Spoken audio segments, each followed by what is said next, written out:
Do you mind? You're not gonna play? All right, friends. We're gonna have story time. With my favorite co-star. Yeah, she's crazy. She look happy? Not really. Anyways, we're gonna have story time because as much as I like to joke around that my kids are going back to school and I'm excited and I'm thrilled to have them gone, there's been some moments where I am just so fortunate that they're still here. And the first one that I would like to share with you is about my son. And you all know he has food allergies. If you don't, you can head over to the Messy Masterpiece link that I'm going to post below and you can read all about his story and how that's just one example of why I'm glad he's still here. But the other story I'm going to tell you is not food related. It's not back to basics related. It's not paleo related.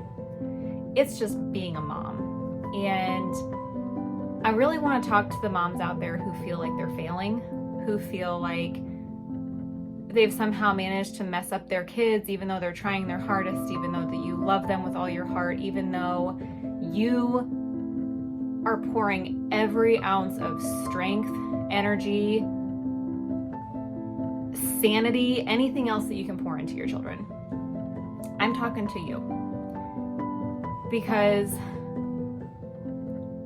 things happen that you can't control in parenting. And as a type 1 personality, control freak, ex-wedding planner, I'm going to tell you that I am one of the most organized, prepared, ahead thinkers that you can find. And the story that I'm about to tell you shook me to my core. So I guess let's just dive right in. There was a day several summers ago. My son wasn't even 2. He was still taking his afternoon naps. And he was not old enough or tall enough to be able to reach the deadbolt on our front door. And I'm sure some of you will probably already know where this is going. But what we would do during nap time is, in the summer, if it was beautiful, we would take our older daughter and we would go out back and we would play with her, spend time with her. We would spend time in the garden. We would mow. We would do whatever, because our son was safe sleeping in his room. And he knew how to come out back. He could not get out front, could not touch the deadbolt, could not touch anything. Didn't know how to even unlock it, even if he could reach it. So one day, we went outside to garden after we laid my son down for a nap. And it's just like any other day. Nothing was wrong, nothing was abnormal. And I had a doctor's appointment. So my husband was home. So he was watching my daughter and monitoring my son while he was sleeping. And I left. So I was probably only gone for maybe an hour and a half or so. When I got back, my husband's face, not my son, my husband's face was just white. And that's obviously really abnormal. So I already had like the little hairs on my arms starting to stand up. And he's like, I just want to tell you the scariest thing happened while you were gone. And I'm keyed in at that point. I'm like, what? So he proceeds to tell me that after I left, him and our daughter came in and they were watching TV. And pretty soon there was a knock at the door. So my husband gets up, he goes over, he opens the front door, and it was one of the neighborhood kids that my daughter usually plays with. And pretty soon you look out and you see a couple other kids running up behind her. And apparently she was all frantic and she was screaming something at my husband, and my husband's like, what? What are you talking about? Well, what they were saying was that at some point, the day just happened to be the day my son figured out how to do the deadbolt and open the front door. So whether it was while we were all out back before I left, whether it was after I left, none of us know and will ever know. But my son decided to go for a walk and decided to take himself to the park. And where we live, our town is divided in half. We live in a really small town, but there's a couple bigger roads that you have to cross to go to the park. But the biggest, scariest obstacle is actually the river bridge, because the way that our town is divided in half is by a river running down the middle. And there's this big, beautiful pedestrian bridge that goes right over top. And that, my friends, is where the neighborhood kids found my son. So number one, my kids have very, very, very tired guardian angels. Number two, as much as I planned, as much as I forecasted, there are things that happen that are outside of your control.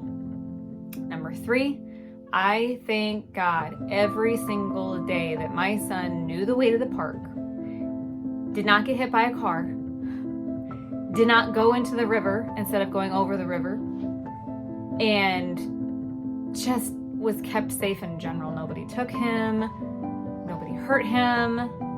All the ways that my brain immediately jumped into how that situation could have turned down way, way, way, way bad paths very quickly. So I just want to take a minute and encourage you that that was an absolutely terrifying, traumatic thing that happened. We scooped up our son, we hugged him, we loved on him, we thanked God. I actually went to the store and I actually bought little treats and trinkets for the kids that actually found him, and went and thanked them personally and gave them their gift. But motherhood is tough. And I want to encourage you that even the best moms can't step in 1,000% of the time or be present 1,000% of the time. And so if you're struggling with any mom guilt, I encourage you to just give it to God, because there's a huge list of things in my life that have happened, and they have pretty much trained me to always be on. So, for example, yesterday I took my kids to the park and we walked over that very same pedestrian bridge, and my son is now 7. And as we were walking up to the pedestrian bridge, I had this very, very vivid, sorry, I misspeak, my apologies, vivid image of my son climbing over the railing and jumping into the river, or some stupid accident happening and taking him from me. And I can tell you that I hope that goes away someday.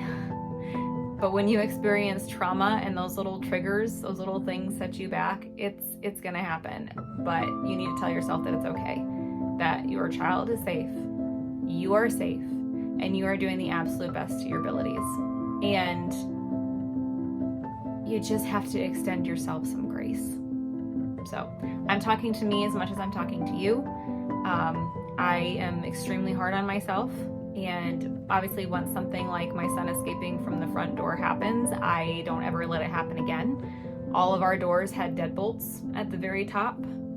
Shortly after that, we got an alarm system that has the voice that goes off every time that a door or window opens, so I always know what's open, what's closed.